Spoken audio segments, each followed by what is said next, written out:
concern. The resources have been dipped into, the heals have been dipped into, and now as Squeeze has been double dipped and eliminated, ForZR and Andalix have to roll as a duo. This is so tricky, especially with this zone. We're going to Shipwreck Cove. Last season's game number 1, it gets crazy. Anything can happen, and these guys have to move free on an entire mountain. Is there a person to snipe there? Yes. Andalix doesn't even see his speed. He's not even considering it. He's going for revenge on the Eliminator. He's moving out in the open. Everyone's spaced up side by side, skiing down this. Finally catches up to ForZR. How is that possible? Man, it is that extreme sports lifestyle. You're going to the beach and you're surfing, and now you're back up to the mountaintops and you're skiing and snowboarding. And sometimes that little snowball, it kind of careens down into avalanche. 4 HP does get elimination there. He's going to have to hold on. ForZR and Andalix, a very historic duo here, is still on their feet in the snow. Zone 5 is going to be revealed, Shy. Okay, and it is going to be an avalanche that's going to come through. All these trios have to move off from one side of the mountain. It might be like an anti-gravity avalanche to go all the way to the other side of the mountain too. They can't do this. And then it has to rise again. The trickiest zone in Fortnite's history. I feel like this is going to be crazy for people to move across. All it takes is a couple of beams and Andalix is gone. Queasy is still in this fight, gets an elimination on Red Rush, but we're watching right here. This is one of the most decorated EU teams in the region. This French trio who made the French shift. They changed it up. They were able to qualify with new teammates, newly formed. And look at this. In about a minute, we will see if they were able to survive. As you mentioned, one of the most dangerous, treacherous rotations we may ever see. Here we go. I saw Sapphic just make a very sneaky push from the bottom. They're electing to go to the base of the mountain. Andalix, though, he's moving all the way up on the top right of your screen. 4 HP, can't make a single mistake. Half pad up in the air. 3 AR shots will take him out, but no one's looking. Everyone has to be focusing on this position. It's such a tricky zone. Finally, some pressure comes in, but they stabilize. Meanwhile, down towards the dirt, Exterior Smappy Red Rush, they don't want to take to the skies. They got their own plans to stay ahead and alive.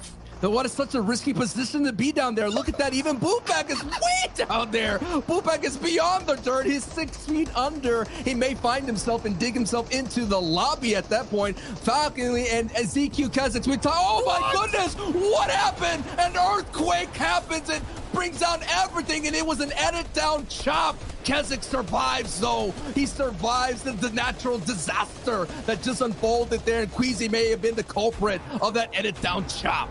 Oh my God, I've never seen Kazakhs panic that hard. Dude, I panicked. Down, but walls and floors everywhere. We're panicking too. They're back up the height though. That cost them a lot. Kazakhs, it did. 171 mats now, and it's only what?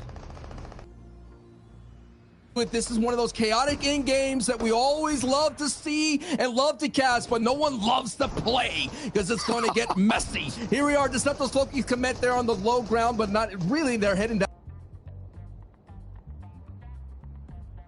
In the mid-ground, Punch-Ups right there on their door, and let's Save It. Save It is alive here. Save It is going to try to find his way back to glory, and meanwhile, our defending FNCS champions are second from height. Everyone on every single layer has to be very careful. We're going back up, straight over the mountain, across flat land, but the zone could pull back at any moment. You have to be very careful with how many materials you use, which pads you're putting down, what your whole game plan is, and while you're trying to concentrate, anyone can break into your box, cause a lot of pressure, chaos in your mind. You might not think, you waste even a second, you might slip, fall off of this crazy zone and mountain, straight down to your demise. There's a big shot from Save It, cannot keep it contained. Right there, a second of distraction, invasion in the box. He's gone, he's out. And what I noticed in day one is Jerky, Queasy, and Trulix, if they cleaned up a couple of things, they would be able to hold on to hide. They had hide multiple times here on the first moving zones, but then they lost it to these corporates right here. But it's not going to happen here because Aqua is in shambles, and now he's going to do all that he can to get those placement points.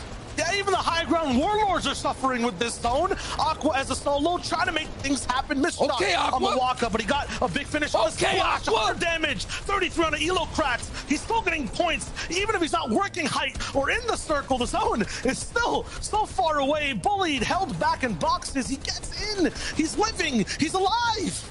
Aqua with the two-piece right here. The GOAT is still alive on his feet, still rocking it now. He's on a layer. He almost caught another body, but he just whiffs the shot. He's here to fight and out of build and out of this match. Reason, though, he's fighting with Taste and takes out Sapik as they're moving on to their mid-ground lair. Below, it's just a mess. Tripper and the last one left, he gets taken out. He's gone, and now Exterios and Mappy as a duo still control everything going down below. The lobby is gonna get squeezed up. There's another hill, a mountain in the way. Kylie, once again, is another player surviving from that last game. Here to this one, the same patterns navigating the zone. Look at everyone else, though. They're trapped. They have to get by not only the entire server, but the space as well. Reason deleted. Trulix, Jerky, Queasy. They're bringing that FNCS champion vibe right back this season. They're rocking that Axe of Champions in their spirit and in their minds here. They're trying to defend the crown, but Pink Nebs, who's had a great day one here, are trying to regain their footing here in day two on the front side of the zone. It's champion versus champion, Asian versus EU, and EU claps out Asia again. Force with it, trying to regain it. It's another Axe of Champion running around it as well. We have 4 Axe of Champions, but here he is, Trulix, Jerky, and Queasy here, finally finding their form here in day 2, going up against the contender from day 1. Nebs, Pink, and Stompy working as a duo. It'll be the 4th mountain they're on, a possibility of a res all the way down below, but the timing might not be there. They're sticking it. Nebs is going for it. Chuck Splash Cannon to keep his HP from the zone alive. Is he up? He's up. Now it's a 3v3, but there's no Master Stompy. He used them all to actually defend. What? Easy. Big shots taken on height. The slide pump lands again. The retake. It's coming through with Stompy. No, Another on the Queasy. No way. No. They're doing it. No way. No way. On the right. No way. Stompy No way. in. No way. No way. Wins out the game. Single-handedly getting all 3 players, Pink, Nebs, and Stompy, do the impossible. No way! No way! I have no words, bro. No words. No words, child. I don't even want to attempt to think about anything else. Speak, please. Take it away. I thought that I've seen it all. I thought that this was just going to be another normal day of Fortnite. I thought this was going to be the normal finals. Apparently, everyone decided they were going to go absolutely for no reason. Stompy, this was the craziest clutch of all time. What are you doing, brother? Oh my gosh. The composure needed to pull something off like that. The comeback from recovery, the moment to even pick your teammate up. I mean, oh my goodness, dude. This was next level, bro. Oh my god. Look, Queasy, Trulix, and Jerky, it's an absolute travesty. It is absolutely shocking. You know, you can, there's so many words you can use. Stinker, howler, nightmare. It's everything that could possibly go wrong and worse. Like, you don't lose that. Like, we know Stompy's great. He's one of the all-time greats of EU. You know, back in the World Cup days, he was dominating the land. But he just whipped out his old form right there. That was not even real. That shouldn't have happened, right? If you don't know what just happened, that shouldn't have happened. Nobody should win that if you're in Stompy's position. You shouldn't. Yeah, but he did, and he hit the shots. He's showing why. Throughout the World Cup qualifiers, he was the most dominant player. Throughout Season 8, he became the champion. Zeke's still lost in the sauce. He still can't believe it as we say that. And, you know, a lot of people throughout a lot of the previous FNCSs have not put the respect on Stompy's name. But Stompy, alongside Nebs, to pick up the res onto Pink, like, huge big brain play, because that also saved one bullet, right? That hit the shot from, I think it was Queasy, to knockdown, which allowed Stompy to be able to win it. Huge, incredible play. Oh my gosh, these teams, they know what's at stake, man. They want the Axe of Champions. They want to win it all. Oh my goodness. We got to talk about some other stuff with Malabuka happening here earlier on in the game. I'm still shaking. Take it away, Love. Take it away. Look, I just wanted to show people the duality of Fortnite, right? Because you know, we take a look at the game before this when Mr. Savage, you know, they have that amazing win. Everything's going rosy. You think to yourself, oh wow, they contested that steamy, but it's still going great. They've now won 2 games out of 5. Everything's absolutely amazing. But then you get them coming in, landing at steamy the game after, you know, on this massive high, and they get walked through. Malibuca takes out Refsguard. No real hope there. And Reese, this is one of the big problems that, you know, these teams will have while contested. We talked about the Asian winners who, you know, won FNCS contested 10 out of 10 times, or 10 out of 12 times, sorry. You know, Mr. Savage and them, they're not going to be able to do this like every game. At some point, you just have to think it's not worth it anymore. No, I know you got to think so, but there's no other options. Reality. Where else are they going to go? Anywhere else they go? They're contested at the same drop, so they might as well keep going where they're being successful. They were in second, and now they've dropped down till 7th for Falcon, Refsguard, along with Andrea and Mr. Savage 2 now. So that's 5 placements down just by losing off spawn, which is tough. But with the huge clutch, with the huge victory royale from Pink, Nebs, and Stompy, that's pushed them all the way up into 1st place currently. 2 victory rounds to their name, and I want to watch more. I have to see more from this team. Honestly, I did not come into this weekend expecting to see what we've seen from these 3 players. That clutch from Stompy is going to go down in the history books. That is absolutely unreal. And like you say, Reese, I'm so eager to see now. You know, they've clearly got the hot hand, and everything they do, they're doing so many things right. And look, it's not perfect, right? It's not perfection. There are mistakes being made here and there, but they just have that sort of rhythm and flow right now where they are able to just account for any mistake. And you have Stompy, you know, hitting 1v3s. Like, you can't bank on that. You can't guarantee that every game. But boy, that is just absolutely nuts. You can see the players here now from 11 to 20. They'll all be watching that thinking, well, look, if they're going to be playing like that, we ain't got a chance. Like, how are we supposed to stop him? You know, if we're going to get into 3v1s and he's still going to win, what are we supposed to do about that? Nevertheless, there are so many games left, but wow, what a performance. Yeah, and I think a notable thing to add there is that Queasy's team is now in 18th place after that. That looked like a game, like you mentioned, let's be real. They should have won that. They should have picked up the victory royale in the final game, but they ended up second. That would have been 2 additional eliminations of 4 points and another 5 points. So that would have another 9 points to them, which would have put them up, I think, 6 slots up in the leaderboard alone. So that choke from them could be disastrous for the rest of the leaderboard. They seem to be playing absolutely on form today, but that final little closing out the game, but you know, that's just the confidence, just absolutely destroyer, you know, and they'll be arguing, you know, we sure. you get frustrated at your teammates sometimes, right? You know, they will be so frustrated with each other how they've allowed that to happen, and hopefully it doesn't completely offset their mental going forward, because there are 6 games or so left, right? There's so many games that you can't afford to sort of switch off now, but I don't know how they recover from that one. If me and Reese, if that happened and you were the one that allowed, you know, Stompy to clutch like that, I'm removing you as a friend. We're not playing ever again. Blocked on Twitter, don't worry. Yeah, you're finished, you're done, you know, so. Well, guys, you heard the bust, which means we have to go back in the game. I still have to recover from that. Remember, we've got another 6 games ahead of us because we began with Ace. So buckle up. We have more action like this up ahead of us. Sancho, Shayo, back to you guys.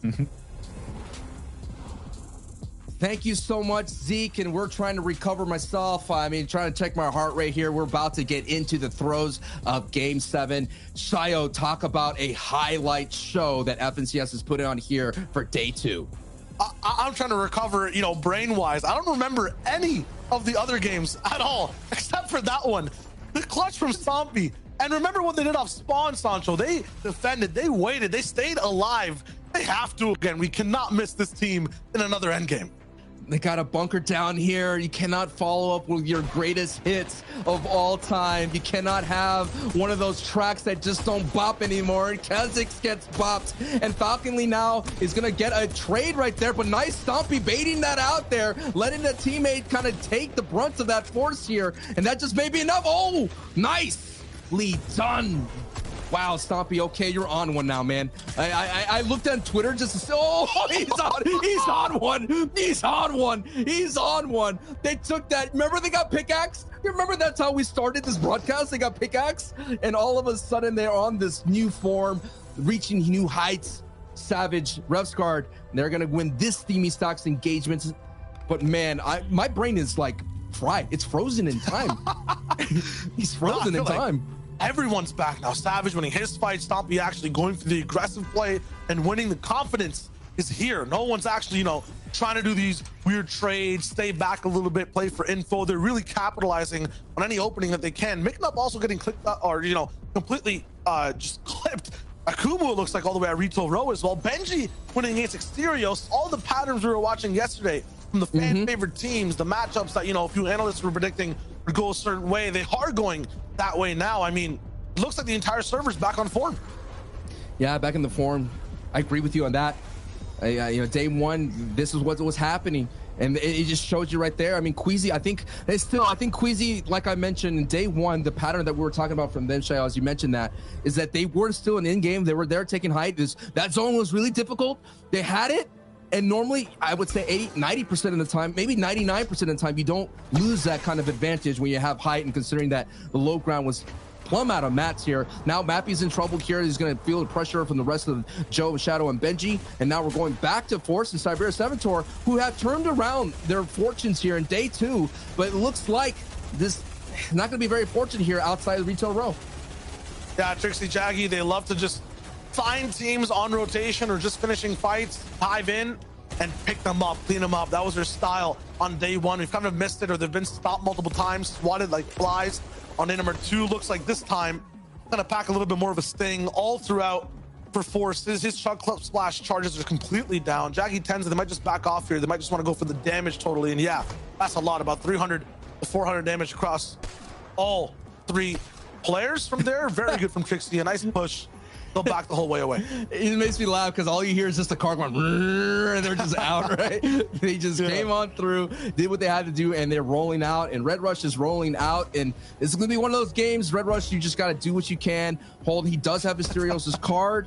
And that's what I learned in NA West. When you have that black bar right there, that means you do have a card there to go. So he has one of those cards so far. And now we're taking a look at Kirachi, which it feels like people will remember Stompy's play the most, but Kirachi right here, it's going to be one thing, and this is what I'm talking about. I'm finally seeing it. Savid was skirting by in day one, no problem. We're living fine. But now, big drop needs more power, more guarantee of surge damage all the way off of spawn. So yeah, Rifle Savid. So they're getting kind of bullied too. So the big edits, blocks one shot, edits, hits another. Huge. The speed from there is insane. And boom, that's it. Not a single person getting fully eliminated. Yeah, Toos got knocked at the very end, but a very good bait for Stormy and Kiriachi to make that pinch possible. And if I saw that on VODs, Kiriachi definitely saw that as well. Every time you see it, you look at that battle map, you're seeing their tracking, you instantly see that Savid constantly goes all the way down to that dish, rotates through Shantytown, and it's just uninhibited, just easy free. Now he has to pay the toll, and that toll 7. Almost out a few, but there's so many more games to go throughout this day. Benji, Joe, Shadow, they're going to be alive off spawn for now. Mid game is their kind of tricky spot, getting out of Coney Complex, outside the POI, and moving on towards the end game. That was tough. Stompy though, yeah, all the way from Season X to now, man is no stranger to winnings. 8 different games he's won in EU. He holds that record, rightfully so too. I mean, if you've seen the style of play, the zones that he's very good at, and are these mountain zones, like that was very reminiscent of the clutches he had with Chinkin and Aqua all the way back in Season X and previous seasons as well. And he's only on a 2 for the day now. I think Savage's trio is the only one with that 2, and they're in first place off of that game too. So that's just absolutely phenomenal. People are forgetting that Chapter 1 map had huge mountains. There was a lot of them everywhere. Pleasant Park had like a whole ring of mountains. You're going down towards Tilted Towers, they had their own little ring of mountains. You go to Salty Springs, they had that huge mountain. And then just a little bit dead in the middle, dead center, they have another mountain right there. I could go on and on forever. I mean, we're talking about the glory days. You remember those broken houses right then and there, like south of Loot Lake? That was another huge mountain that Chapter 1 had. But yes, Aqua and Sampi and Chinkin, like you mentioned from Season X, are the champions, but there's so many champions in this lobby, man. So many. It's been a while, right? Everyone's kind of had their shot at the throne. Some people have called it home for longer. Some are still defending it to this day, or trying to even take it back from just a few seasons ago. Lots looking for a double up for second run at the title. I was going to say here, I'm taking a look as we're getting a taste of the first zone. We're seeing Benji. They were able to confirm Joe. They eliminated Joe. And I'm sorry. Red Rush got confirmed by Joe. There you Okay, go. I was wondering. I Something told happened you. in that team. My brain is still frozen by Stompy. So also as well as Falcon Lee, his trio has been eliminated. Malibu has been eliminated. Sai has been eliminated. And then you have Karmi has been eliminated. And Wings and Karmi, day one, they were doing really good, man. I love their aggression into Pleasant Park. They were pushing Coral Castle, but so far their day two, not so great considering that they're now sliding out of the top 10. Yeah, you're talking about, you know, the difference from day 1 and 2. Look at the trios on board right now. Fast Roki, Void, and Karma also had trouble on this day compared to the first. They're going with different tactics now. It's being quiet, looking for a shot here. Good at affecting many later on in the game. If they take out these guys right here, if they even have a little bit of damage to interrupt their loop path, it'll be trouble. But 2 senses something. Yeah, he's heard a footstep. I heard something. The awareness is just there. Kriachi will come up and see if he's okay. He'll base up a little bit, and now they hear Void. Void hears the Bills, understands that they're playing a little bit of defense. They might just force this fight. It basically heard like a branch, like a stick break.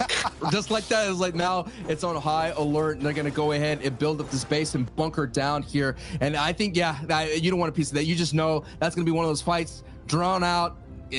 Hey, man, sometimes fast food is not good for your diet.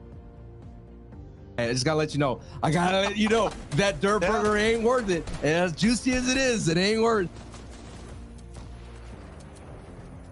Now Fast Roki just looking somewhere else now. No, it's a lesson in villainy. One of the rules is that you have to be careful not to make a sound. And if a branch does snap, who knows? You fall down in a pitfall. You get in a little bit of trouble. That's just what happens there to them. It just feels like Fast Roki's always looking to be the counter to a different trio, or to play, you know, in the shadows of someone else's power. It's not really finding that type of success today. Same thing with Hydro Zest and Backfeed. Always looking to cause a little bit of ruckus, but not be the main target for a lot of fights. And since everyone is playing so passive, so separated right now at this portion of the game, they're having a little bit of trouble also getting elims. When we were watching in day number 1, they had 1 or 2, or they were really influencing, you know, people behind the scenes. They kind of seem like the hidden overlords of the mid game. Right now, they're just kind of a lot quieter.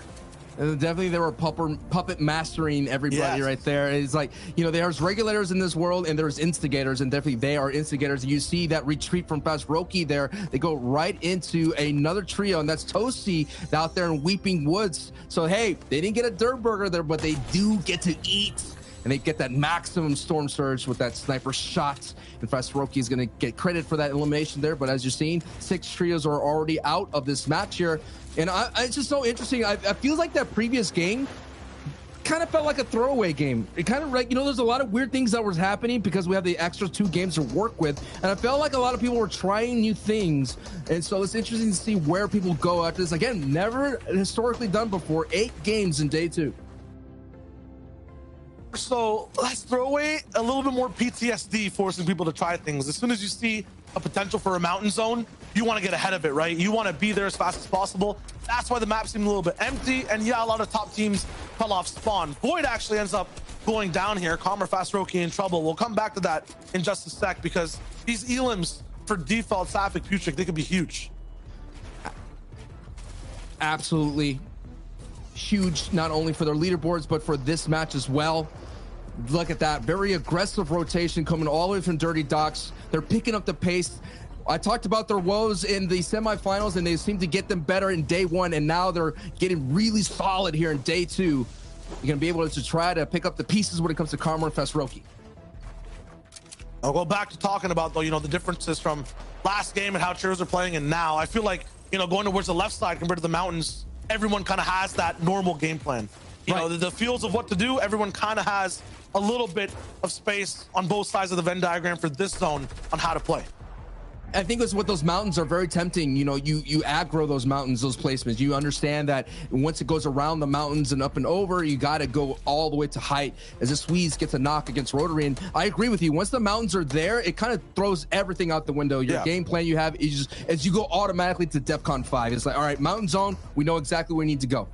Yeah, this time, though, it's not going to be a big presidential threat on every single trio in the lobby.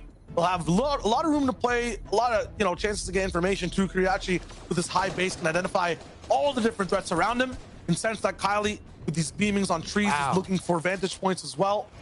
What a nice shot too, that big UFO looming in the distance. Yeah, the mothership.